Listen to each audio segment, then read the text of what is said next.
देखिए, माननीय योगी ने तो इसको माना, इसमें कुछ विसंगतियाँ हुई है और उन्होंने अधिकारियों को आदेश भी दिया था।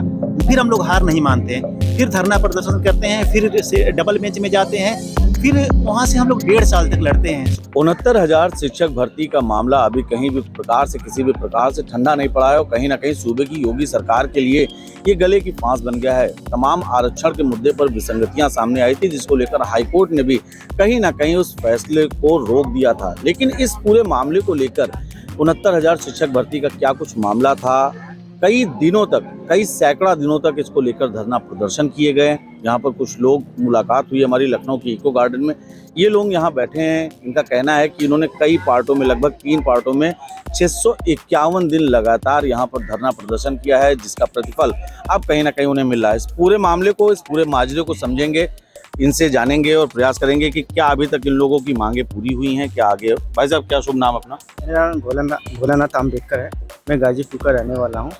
मैं ये बता दूँ कि ये मामला जो है 2018 का है, जो विज्ञापन आया था।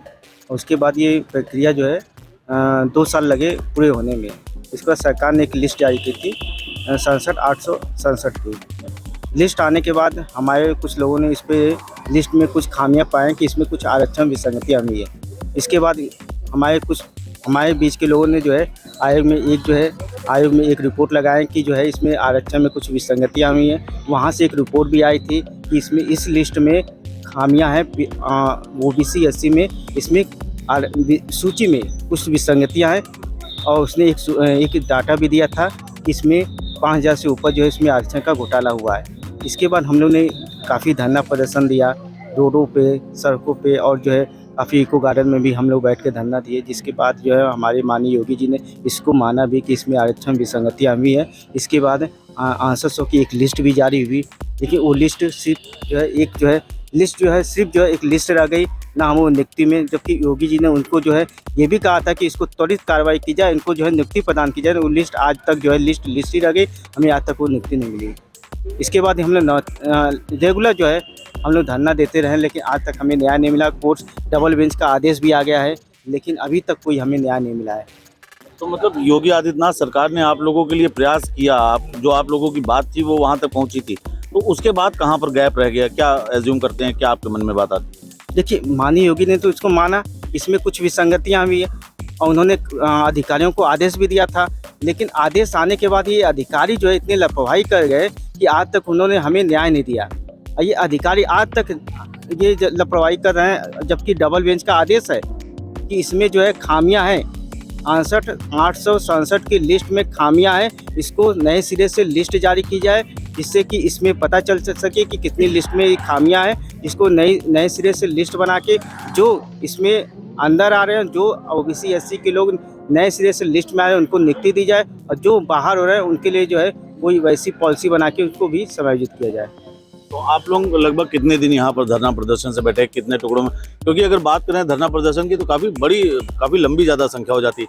कब ये धरना प्रदर्शन आप लोगों ने शुरुआत किया था, तब से आज की तारीख तक कितने टुकड़ों में आप लोगों का धरना प्रदर्शन लगातार चल रहा है? सर, स्टार्टिंग तो 2020 से धरना प्रदर्शन होता है, और 5 जनवरी 2022 को, जैसे बताएं भाई साहब, कि हम लोगों की एक 6800 की लिस्ट आती है। CM के आदेश, CM साहब बुलाए थे, 5 डेलीगेशन टीम बुलाए थे, उसमें 5 लोग गए थे। तो शिक्षा मंत्री उस समय तत्कालीन जो शिक्षा मंत्री थे सतीश चंद्र द्विवेदी, वो प्रेस कॉन्फ्रेंस करके बताते हैं कि कुछ पदों की विसंगतियाँ हुई है। वो शेड्यूल भी जारी करते हैं कि और इनको जल्द से जल्द हम इन लोगों को स्कूल में भेजेंगे। तो जो शेड्यूल रहता है, जो लिस्ट आने वाली रहती है 28 दिसंबर 2021 को। एक लेट क्या करते हैं, देते हैं 5 जनवरी 2022 को, और 8 जनवरी को हम लोग को ज्वाइनिंग लेटर मिलने वाला था। तो 8 जनवरी को आपको पता होगा कि जो 2022 का विधानसभा होने वाला था, तो उस समय आचार संहिता लग जाता है। तो फिर हम लोग अपने घर वापस चले जाते हैं। वो 200 दिन हो गया, 265 दिन वो हो गया। फिर उसके बाद जब सरकार की शपथ लेती है, दोबारा जब बनती है योगी जी के नेतृत्व में, तो हम लोग फिर आते हैं इको गार्डन के। हम लोग चलो यार, अब हम लोग चलते हैं, थोड़ा मोड़ा करके धरना प्रदर्शन करके अब अपनी हम लोग ज्वाइनिंग ले लेते हैं। तो फिर क्या करते हैं कि फिर इन्हीं लोगों के थ्रू, अधिकारियों के थ्रू, फिर मामला पहुंच जाता है कोर्ट से मामला चलता है 2022 से, और फिर 13 मार्च 2023 में आर्डर आता है कि लिस्ट को क्वैश कर दिया जाता है। फिर हम लोग हार नहीं मानते हैं, फिर धरना प्रदर्शन करते हैं, फिर से डबल बेंच में जाते हैं, फिर वहाँ से हम लोग 1.5 साल तक लड़ते हैं। सोचिए 1.5 साल तक लड़ने के बाद फिर 13 अगस्त 2024 को फिर डबल बेंच का आदेश आता है कि आरक्षण नियमावली 1994 का पालन किया जाए और जो ओबीसी आरक्षित वर्ग के अभ्यर्थी हैं जो जनरल के कटाव तक टच कर रहे हैं या उससे ऊपर चल जा रहे हैं तो उनको जनरल में माना जाए, ना कि आरक्षित में माना जाए। तो यहाँ से साफ साफ आर्डर में लिखा हुआ है कि 3 महीने के अंदर ये हम लोगों को स्कूलों में भेजें और जो लोग निकले हैं, जो लोग निकाले जा रहे हैं उनके लिए सरकार पॉलिसी बनाए। अब सोचिए कि अभी मीडिया वाले या लोग कह रहे हैं सरकार 3 महीने की समय दी है, क्यों आप लोग 3 महीना वेट नहीं कर सकते? कैसे सर वेट करें? वेट कैसे करें? क्यों कि सुप्रीम कोर्ट भी तो है, सुप्रीम कोर्ट भी जा सकते हैं। सोचिए कि इनकी पार्टी सुप्रीम कोर्ट चली गई है, यानी कि हम लोग इधर धरना किए सिंगल बेंच में, डबल बेंच में, फिर सुप्रीम कोर्ट में। सरकार से बस यही निवेदन है, पुलिस का पेपर समाप्त होने वाला है, पूरा कानून व्यवस्था पता है, पुलिस के पेपर में लगा हुआ है कि पारदर्शी तरीके से पेपर हो जाए। अब कल पेपर समाप्त हो रहा है, हमें पूरी उम्मीद है सरकार से कि कल के बाद हम लोगों की लिस्ट आए, क्योंकि नहीं आएगी तो अगर कल तक नहीं आएगी, 1 तारीख तक नहीं आएगी तो हम लोग 2 तारीख को सीएम आवास घेरने वाले हैं। अच्छा, लेकिन अभी जैसे आपसे आपने बताया तो प्रथम दृष्टया आप लोगों को क्या लग रहा है कि आप लोगों का जो मामला है, इतना गंभीर मामला है, इस पे योगी जी ध्यान दे रहे हैं, लेकिन क्या उनके अधिकारी इस मामले की गंभीरता को नहीं समझ रहे हैं?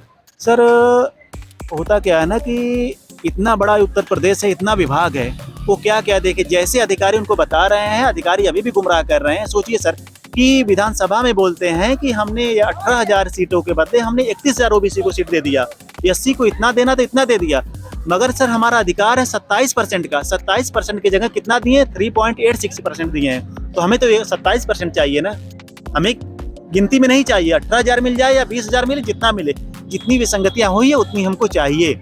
और सर कहा जाता है न्याय तो हमें मिल गया है, लेकिन हमारा अधिकार कब मिलेगा? अधिकार मिलना जरूरी होता है, न्याय मिलने से कुछ नहीं होता है। अभी आप लोगों की लड़ाई न्याय और अधिकार के बीच में फंसी हुई है। अच्छा, तमाम जो आप लोगों का मुद्दा था, इस पे तमाम राजनीतिक चेहरों ने भी बड़ी बड़ी बात रखी। क्या लगता है कि आप लोगों का जब ये मुद्दा हुआ, जब आप लोगों का ये मामला उठा, किस राजनीतिक दल ने आपका सबसे ज्यादा साथ दिया?